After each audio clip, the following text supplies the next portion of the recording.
Bismillahirrahmanirrahim. Assalamualaikum warahmatullahi wabarakatuh. Selamat datang teman-teman di channel saya Gani Rozaki, yang insya Allah akan berbagi tips seputar apapun yang mudah-mudahan bisa bermanfaat buat teman-teman semua.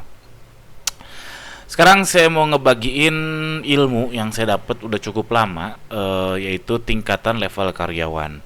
Jadi level karyawan tuh beda-beda ya teman-teman. Ini saya lupa banget dapatnya dari mana. Cuman ini teori yang sangat bisa dipraktekkan dan apa ya, dan cukup mudah dimengerti.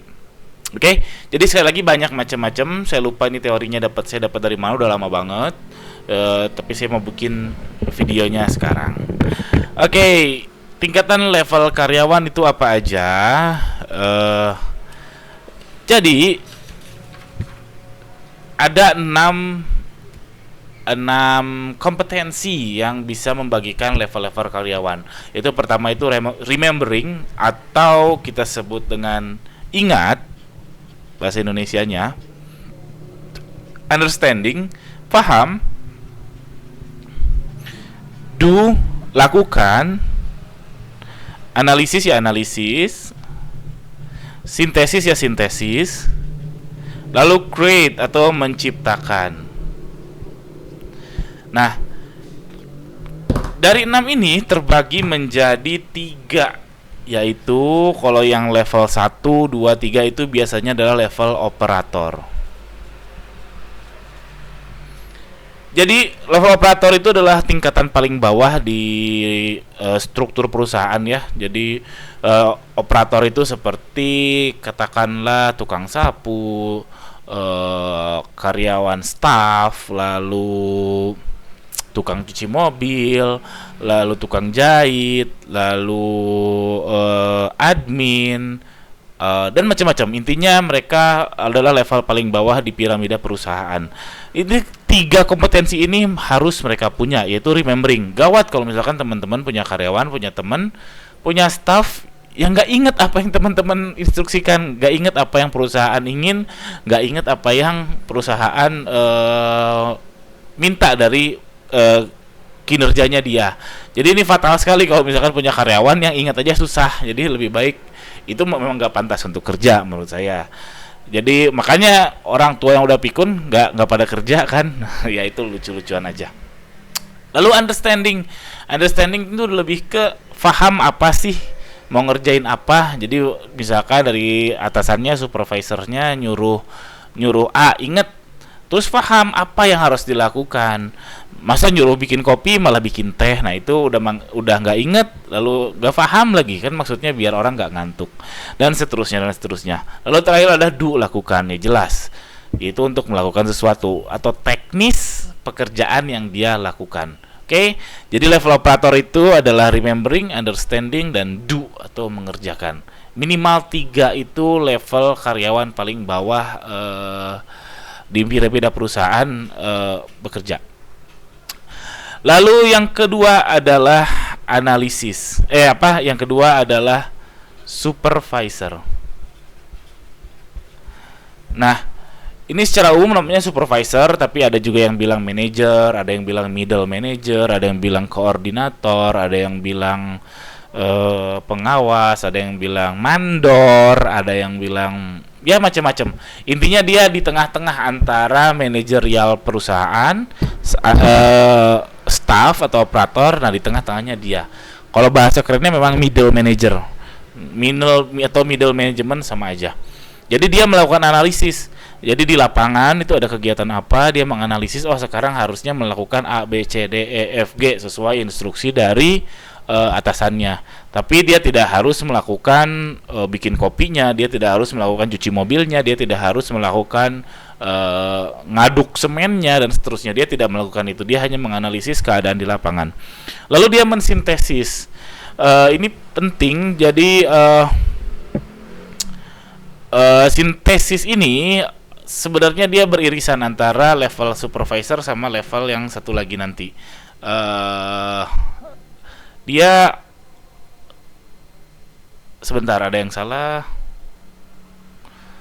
Maaf, supervisor itu dari do sampai sintesis. Jadi supervisor juga terkadang masih melakukan kinerjanya. Itulah kenapa mandor biasanya itu yang tukang paling jago di suatu pertukangan. Jadi kadang dia juga harus maku karena mungkin si orangnya nggak ngerti. Kadang dia juga harus ngecor karena mungkin staff-staffnya atau tukang-tukangnya kurang ahli dalam ngecor. Jadi si mandor atau supervisor ini kadang masih melakukan tapi untuk hal-hal yang sangat remeh, misalkan beli pasir, misalkan beli kopi ke warung, misalkan ngeprint, misalkan input data, biasanya si supervisor ini tidak melakukannya.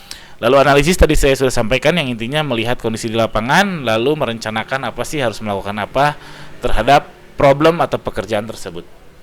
Lalu sintesis ini beririsan dengan level terakhir nanti, yaitu melihat masalah yang ada, masalah di lapangan, lalu dia mencari solusinya.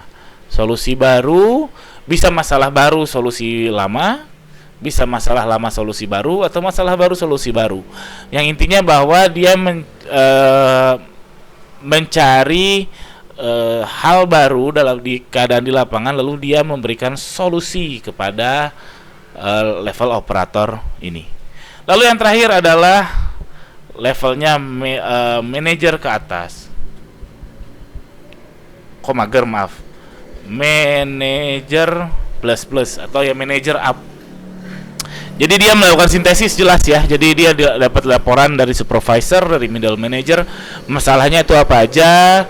Lalu dia akan melakukan analisis dan melakukan sintesis, yaitu menemukan hal baru. Jadi sintesis itu ada suatu A, lalu B dibenturkan menjadi C. Itulah sintesis. C bertemu dengan D dibenturkan jadi E. Dimana untuk melakukan itu nggak mudah teman-teman. Sebenarnya teman-teman melakukan itu setiap hari. Cuman teman-teman mungkin nggak melakukan hal yang kompleks. Misalkan mengatur 100 karyawan, 20, 30, 10 atau bahkan 5 karyawan. Itu memang tugasnya si manajer ke atas ini, yang kadang-kadang dilakukan juga oleh supervisor. Lalu yang terakhir yang terpenting bagi manajer ke atas seperti CEO, CFO, IT manager, vice president, yaitu create, alias dia membuat sesuatu yang baru atau menciptakan hal yang baru. Jadi sebagai contoh ada project A, gak mungkin terms atau item-item dari project itu langsung diserahkan kepada operator kan. Pasti melalui manager, melalui CEO, melalui CFO dan seterusnya. Lalu dia akan membuat kerangka kerja atau dia akan membuat plan, lalu dia akan membuat segala sesuatu yang bisa diterjemahkan menjadi teknis-teknis di lapangan. Lalu akan diserahkan ke supervisor, dan dari supervisor diserahkan kepada operator. Itulah manajer. Ini penting sekali buat teman-teman ketahui, karena jarang sekali ada orang yang loncat gitu. Misalkan dari operator langsung jadi manajer, jarang sekali. Setidaknya dia harus melalui fase supervisor dulu, terbiasa dulu memimpin orang yang kecil, terbiasa dulu ahli dulu di hal-hal teknis, lalu biasa menganalisis, baru dia akan loncat ke supervisor, lalu loncat ke manajer. Begitu juga supervisor. Supervisor ini kalau di lapangan, apalagi di konstruksi ya misalkan, itu biasanya adalah orang yang paling berpengalaman di lapangan. Dan belum tentu manajer lebih berpengalaman dari supervisor, itu belum tentu. Karena manajer ini biasanya diisi oleh S1 ke atas. Kalau supervisor kadang D3, kadang memang hidupnya di lapangan, dia paham tentang lapangan tapi nggak paham tentang finansial, misalkan nggak paham tentang visi perusahaan dan seterusnya. Lalu manajer ini biasanya tadi saya sudah bilang biasanya S1, biasanya dia lebih banyak teorinya daripada praktek. Makanya dia wajib banget